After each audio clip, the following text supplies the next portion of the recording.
Le président russe Vladimir Poutine est au cœur d'une théorie du complot intitulée Le milliard d'or, une vision du monde qui explique sa stratégie et son discours politique.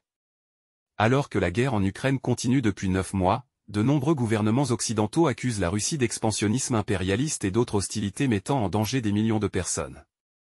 Cependant, à Moscou, une contre-narration gagne en popularité, affirmant que c'est l'Occident qui cherche à appauvrir les masses. L'idée du milliard d'or est apparue pour la première fois à la fin de l'Union soviétique en tant que théorie du complot selon laquelle une élite mondiale d'1 milliard d'individus cherche à accaparer les richesses et les ressources mondiales, laissant le reste de la planète souffrir et mourir de faim.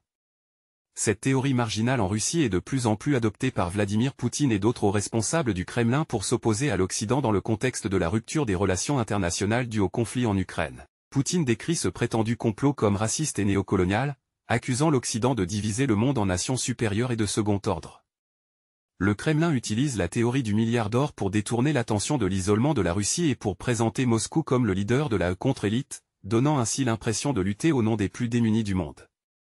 La théorie du milliard d'or a été popularisée par l'écrivain conservateur russe Sergueï Kara-Murza, qui l'a utilisée pour expliquer les difficultés économiques de la Russie post-soviétique. Cette théorie permet à la Russie de se positionner comme le leader de la contre-élite mondiale.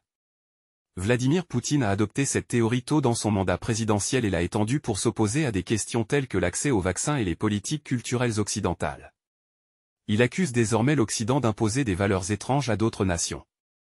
La Russie utilise également cette théorie pour justifier ses actions, comme menacer de suspendre les exportations de céréales et d'autres produits agricoles via la mer Noire vers l'Ukraine. Cette approche populiste vise à montrer que la Russie est du côté des masses. Bien que cette théorie puisse ne pas avoir beaucoup d'impact en dehors des partisans du Kremlin, elle est utilisée pour recruter de nouveaux adeptes, en particulier en Asie et dans le Sud.